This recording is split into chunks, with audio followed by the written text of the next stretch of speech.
사도행전 9장 32절에서 43절까지의 말씀입니다. 그때 베드로가 사방으로 두루 다니다가 룻다에 사는 성도들에게도 내려갔더니 거기서 애니아라 하는 사람을 만나매 그는 중풍병으로 침상 위에 누운 지 8해라. 베드로가 이르되 애니아야, 예수 그리스도께서 너를 낫게 하시니 일어나 네 자리를 정돈하라 한데 곧 일어나니 룻다와 사론에 사는 사람들이 다 그를 보고 주께로 돌아오니라.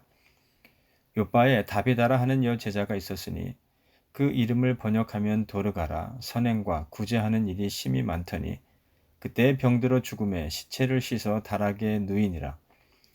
룻다가 요바에서 가까운지라 제자들이 베드로가 거기 있음을 듣고 두 사람을 보내어 지체 말고 와 달라고 간청하여 베드로가 일어나 그들과 함께 가서 이르매 그들이 데리고 다락방에 올라가니 모든 과부가 베드로 곁에 서서 울며 도르가가 그들과 함께 있을 때에 지은 속옷과 겉옷을 다 내 보이거늘 베드로가 사람을 다 내보내고 무릎을 꿇고 기도하고 돌이켜 시체를 향하여 이르되 다비다야 일어나라 하니 그가 눈을 떠 베드로를 보고 일어나 앉는지라. 베드로가 손을 내밀어 일으키고 성도들과 과부들을 불러들여 그가 살아난 것을 보이니 온 요빠 사람이 알고 많은 사람이 주를 믿더라. 베드로가 요빠에 여러 날 있어 시몬이라 하는 무두장이의 집에서 머무니라. 베드로의 본래 이름은 시몬인데요. 듣고 있는 것이라는 의미를 가진 이름입니다. 그리고 베드로라는 이름은 그가 예수님을 만나게 되면서부터 예수님께서 지어주신 이름으로 돌 또는 반석이라는 뜻을 가지고 있습니다. 아울러 성경은 베드로를 향하여 게바라는 호칭을 사용하기도 하는데요. 베드로라는 이름은 아람어식 이름이 헬라어 형태로 바뀐 것이고 게바라는 이름은 히브리어식 표현으로 마찬가지로 돌 또는 반석이라는 뜻을 가지고 있습니다. 요한복음에서 말씀하고 있는 것처럼 베드로는 요한의 아들이었고 그와 그의 형제 안드레는 갈릴리 바다에서 물고기를 잡는 어부였는데요. 세베대의 아들이자 예수님께 나와서 주님의 나라가 임하게 될 때 자신들의 아들들을 중요한 자리에 앉혀주실 것을 청탁하였던 여인의 아들이기도 한 야고보와 요한이 물고기 잡는 일에 있어서 이들 베드로 형제와 동업하는 관계에 있었음을 성경은 말씀합니다. 이러한 베드로가 예수님을 만나게 된 것은 그의 형제 안드레에 의해서였는데요. 요한복음에 기록된 말씀을 보면 안드레는 세례 요한의 제자 가운데 하나였는데 세례 요한이 예수님을 향하여 보라 하나님의 어린 양이로다 라고 말하는 것을 듣고는 그 길로 예수님을 따르게 되었고 아울러 그의 형제 시몬에게 가서 메시아를 만났다 라고 말하면서 베드로를 예수님께로 인도해 오면서부터였습니다. 그래서 베드로가 예수님을 만나게 된 것인데요. 예수님께서는 그를 처음 만나셨을 때 그에게서 어떤 특유한 점을 발견하셨던 것 같습니다. 그래서 시몬을 부르시면서 그에게 또 다른 이름을 주셨는데 그 이름이 앞서 말씀드린 것처럼 게바, 곧 베드로라는 이름입니다. 요한복음 1장 40절로부터 42절까지의 말씀을 함께 읽어보도록 하겠습니다. 요한의 말을 듣고 예수를 따르는 두 사람 중에 하나는 시몬 베드로의 형제 안드레라. 그가 먼저 자기의 형제 시몬을 찾아 말하되 우리가 메시아를 만났다 하고 메시아는 번역하면 그리스도라. 데리고 예수께로 오니 예수께서 보시고 이르시되 네가 요한의 아들 시몬이니 장차 게바라 하리라 하시니라. 게바는 번역하면 베드로라. 함께 읽은 말씀에서의 42절 말씀은 시몬이 앞으로 게바라고 불리게 될 것을 예수님께서 말씀해 주시고 계신 장면인데요. 이처럼 게바라고 하는 시몬의 새 이름에 대한 약속은 마태복음 16장 16절에 기록된 것처럼 제자들을 향하여 너희는 나를 누구라 하느냐는 주님의 물음에 주는 그리스도시요 살아계신 하나님의 아들입니다 라는 시몬의 신앙 고백 뒤에 성취되었음을 알 수 있는데요. 바로 이어지는 말씀에서는 예수님에 의하여 사탄이라 불리워지고 하나님의 일을 생각하는 자가 아닌 사람의 일을 생각하는 자로 기록되어 있음을 보면 비록 예수님을 향한 신앙 고백과 함께 게바라고 하는 이름으로 불리우게 되기는 했지만 그 이름에 어울리는 믿음을 가지게 된 것은 아님을 알 수 있는데요. 이는 우리가 잘 알고 있는 것처럼 베드로가 예수님을 3번 부인한 것을 통해서도 잘 나타나고 있습니다. 사실 베드로는 예수님에게 모든 사람들이 예수님을 버릴지라도 자신은 결코 예수님을 버리지 않겠다며 예수님을 절대 배신하지 않을 것을 다짐하였던 자였는데요. 그러나 예수님께서는 베드로에게 그가 첫 닭이 울기 전에 3번 부인할 것이라는 말씀을 해주셨습니다. 그리고 예수님께서는 병사들에 의해 잡혀가셨는데요. 이때 베드로는 예수님에게 한 자신의 맹세가 무색하리만큼 다른 제자들과 마찬가지로 도망치고 말았습니다. 그리고 도망친 곳에서도 사람들이 자신을 알아보자 바로 그러한 사실을 부인하였는데요. 대제사장의 여종의 물음에도 두려워하여서 예수님을 부인하는 나약함을 드러냈던 자이기도 했습니다. 그러던 가운데 베드로는 예수님이 그에게 말씀하셨던 것처럼 마지막 3번째가 될 때까지 계속해서 예수님을 강하게 부정하였는데요. 그때 새벽 닭이 울고 예수님의 말씀을 떠올린 베드로는 그 일을 생각하고 울기도 하였음을 성경은 말씀합니다. 그러나 마가의 다락방에서 있었던 성령 강림 사건 이후 베드로의 모든 인간적인 약점들은 성령의 역사로 말미암아 점차 극복되어 가고 초대교회의 지도자로서의 역할을 충실히 감당해 나갔음을 볼 수 있는데요. 이는 사도행전 3장에서의 나면서 못 걷게 된 이를 나사렛 예수 그리스도의 이름을 힘입어 걷게 한 것이나 이후 예수 그리스도를 증거한 일로 인해 사내들인 공회에 잡혀간 자리에서 성령이 충만하여서 담대히 예수 그리스도와 복음을 전하였던 모습, 그리고 성령을 속이고자 하였던 아나니아와 삽비라 부부를 대하는 모습 등을 볼 때 그러합니다. 이러한 가운데 스데반 집사의 죽음으로 인해 촉발된 예루살렘 교회에 대한 핍박으로 사도들을 제외한 많은 사람들이 흩어졌고 그 가운데 빌립에 의하여 사마리아의 복음이 전파되었으며 그리스도인들을 박해하였던 사울이 회심하는 일 또한 발생하였음을 지난 말씀을 통해 살펴보았는데요. 오늘 본문 말씀을 보면 예루살렘 교회에 대한 핍박으로 인해 흩어진 사람들이 이방 지역인 루다와 요바에도 이르러 복음을 전파하였음을 알 수 있습니다. 그리고 눈여겨볼 것은 빌립이 복음을 전파한 사마리아에 가서 빌립에게 세례를 받은 이들이 성령 받기를 위해 기도하였던 베드로가 오늘 말씀에서는 마찬가지로 예루살렘 교회에 대한 핍박으로 흩어진 자들에 의해 여러 곳에 세워진 신앙 공동체를 두루 방문하면서 분주하게 지내고 있던 가운데 루다와 요바에 사는 성도들 또한 방문하였음을 알 수 있습니다.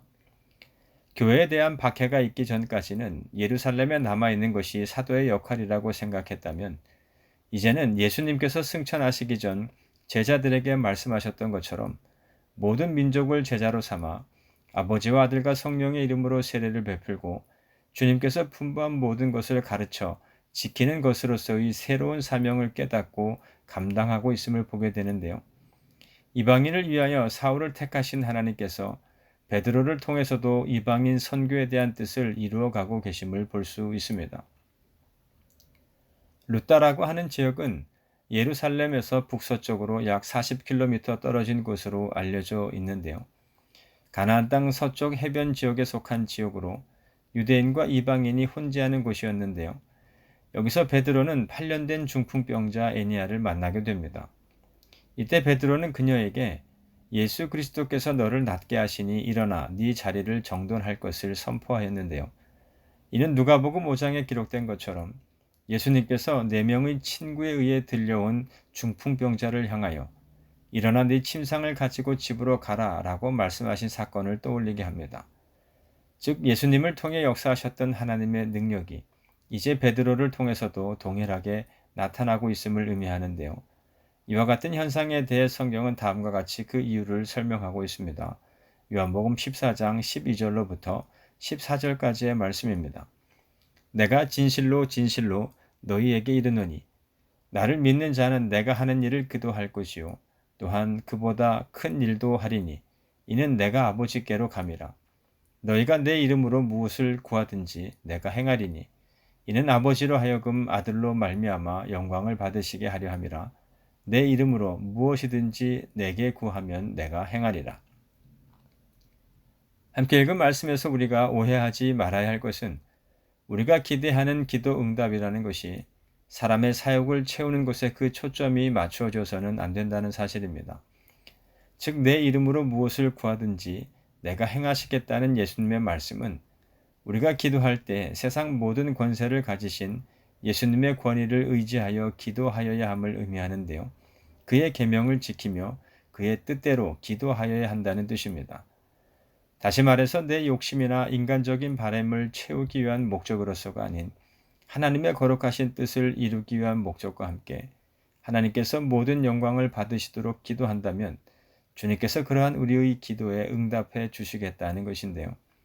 따라서 예수 그리스도께서 너를 낫게 하시니 일어나 네 자리를 정돈하라는 베드로의 선포는 이제 그가 더 이상 지난날의 인간적인 혈기로서가 아닌 예수 그리스도의 이름을 힘입어 사는 사람이 되었음을 의미합니다. 더 이상 자신의 힘이나 능력으로 하나님의 일을 이루어 나갈 수 없음을 잘 아는 사람이 되었다는 것인데요.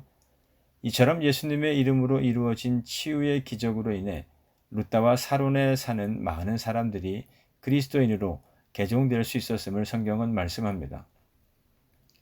그리고 이어지는 말씀을 보면 하나님께서 베드로를 통해 나타내신 또 다른 기적 사건에 대해서 기록하고 있음을 볼 수 있는데요.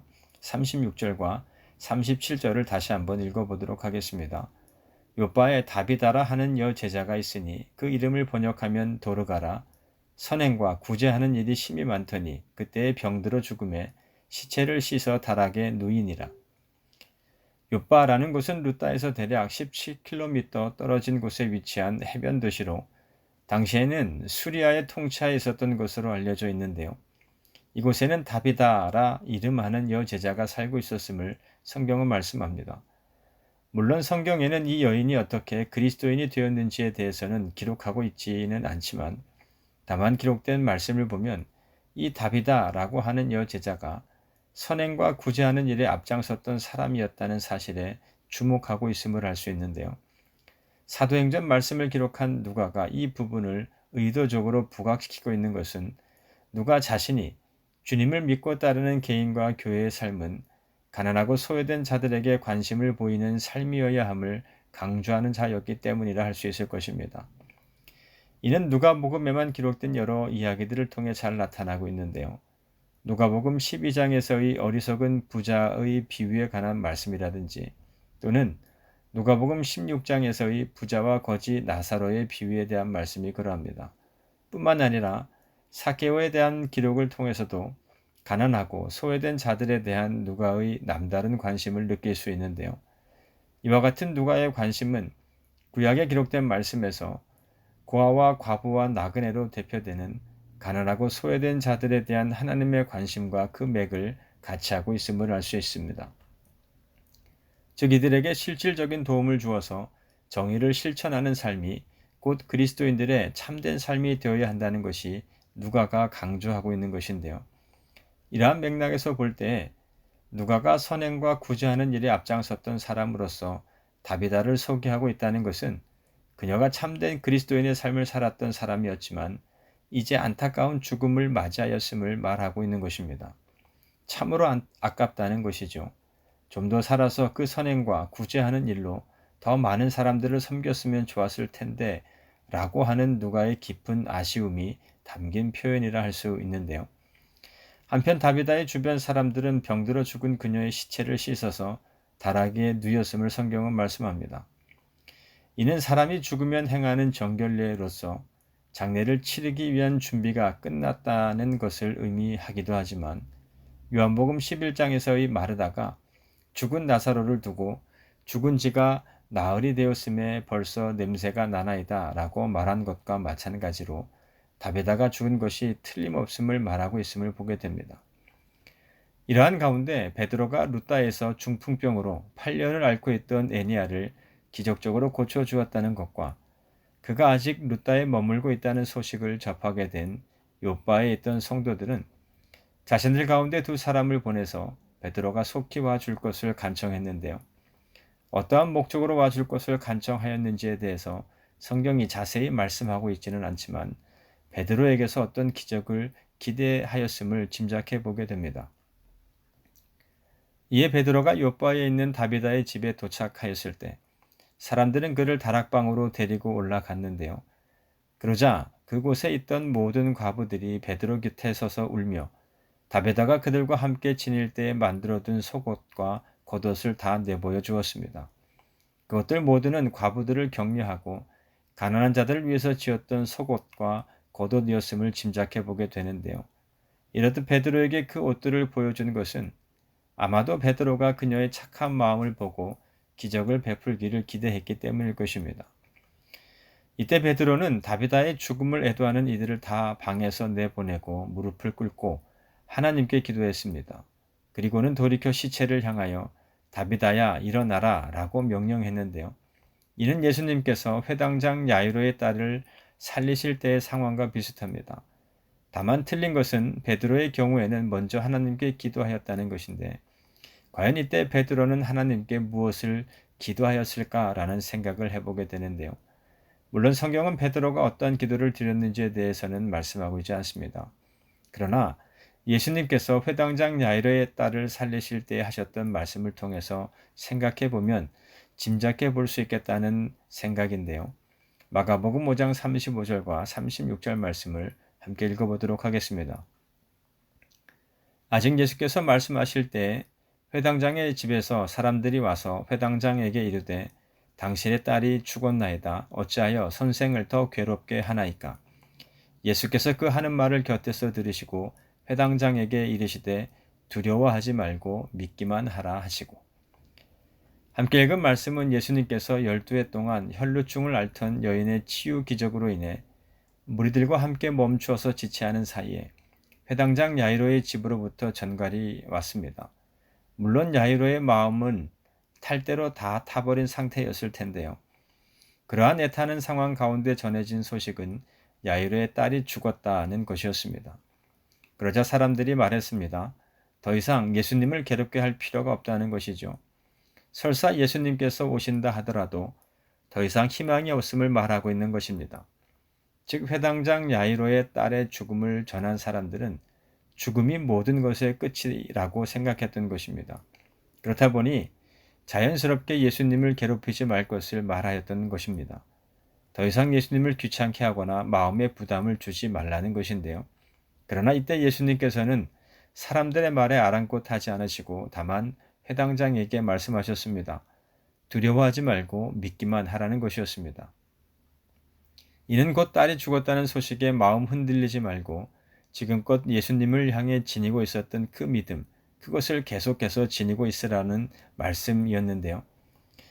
여러분, 마태복음 14장에 기록되어 있는 예수님께서 물 위를 걸어서 제자들에게 오신 일을 기억하십니까? 이때 제자들이 놀라서 유령이라 하며 무서워하여 소리 지르고 있을 때 예수님께서는 제자들에게 자신을 알리시고 안심할 것과 두려워하지 말 것을 말씀하셨습니다. 그러자 베드로가 말하기를 만일 주님이시거든 나를 명하사 물 위로 오라 하소서라고 말했습니다. 그리고는 예수님의 말씀을 따라 배에서 내려 물 위로 걸어서 예수님께로 가던 베드로가 그만 물에 빠져버리는 일이 발생하고 말았는데요. 이는 베드로가 자신을 향해 물 위를 걸어올 것을 명하셨던 오직 예수님과 그 말씀에 의지하여서만 나아간 것이 아니라 그의 마음이 세차게 불어오는 바람으로 인해 흔들렸기 때문이었음을 성경은 말씀합니다. 그리고 그때 베드로를 향하여 예수님께서 말씀하셨습니다. 믿음이 작은 자여 왜 의심하였느냐 하시고.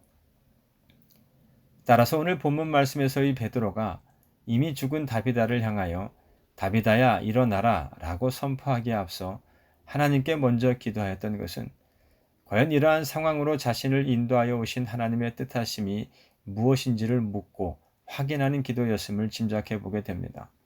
그리고 그가 성전 미문에 앉아 구걸하였던 앉은뱅이를 일으켜 세우고 난 뒤 자신을 주목하여 바라보는 많은 사람들에게 예수 그리스도의 이름을 증거하였던 것처럼 이때 베드로는 하나님께서 결정하시고 이제 자신을 통해 행하실 일로 말미암아 예수 그리스도의 이름이 사람들에게 더욱 전파되고 아울러 그들 모두가 예수 그리스도를 믿게 되기를 기도하였을 것입니다. 그러자 다비다가 다시 살아났음을 성경은 말씀합니다. 그리고 이 일은 욥바의 수많은 사람들에게 알려지게 되었고 많은 사람들이 주님을 믿는 계기가 되었음을 성경은 말씀합니다. 그리고 이어지는 말씀을 보면 베드로가 요바에 여러 날 있는 동안 무두장이 시몬의 집에서 머물게 되었음을 밝히고 있는데요. 가죽을 손질하는 일을 하는 사람을 가리켜 무두장이라고 합니다. 그렇다 보니 이들은 동물의 사체나 피 등 율법에서 부정한 것으로 규정한 것들과 접촉할 수밖에 없었기 때문에 일반적인 유대인들이라고 한다면 이들과 접촉하거나 교제하는 일 따위는 하지 않았을 것입니다. 그만큼 무두장이라고 하는 직업이 부정한 직업이었기 때문에 그렇다는 것인데요.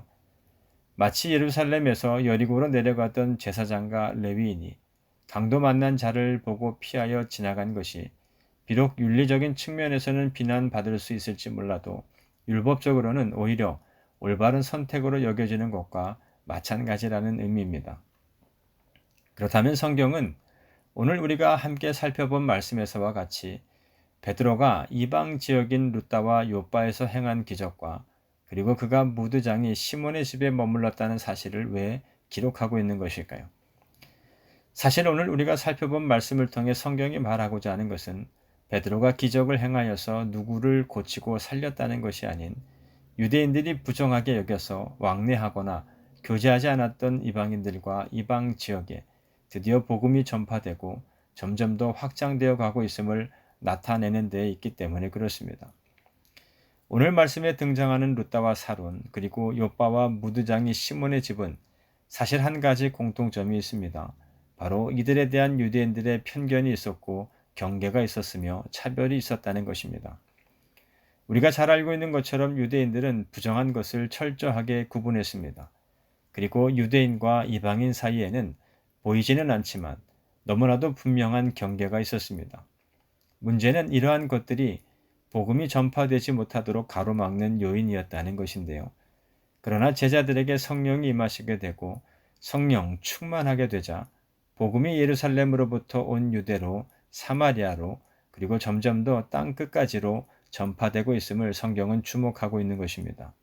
중요한 것은 오늘 우리에게도 복음이 전파되는 것을 가로막는 차별이나 경계 혹은 편견이 자리하고 있는 것은 아닌지를 살펴보아야 할 것입니다. 분명한 것은 이러한 차별과 경계 그리고 편견이 우리 가운데 그리고 우리 신앙 공동체에 존재하게 될 때 비록 우리가 복음을 전하는 자들로 부르심을 받았다 할지라도 우리는 오히려 복음이 전파되는 것을 막는 걸림돌이 될 수밖에 없다는 사실입니다. 바라기는 기록된 말씀에서와 같이 성령 하나님의 인도하심에 순종하는 가운데 우리 안에 존재하고 있는 차별과 편견의 벽을 허물고 경계를 넘어 복음으로 하나 되는 삶을 살아가는 함께한 우리 모두가 되시기를 주님의 이름으로 축원합니다.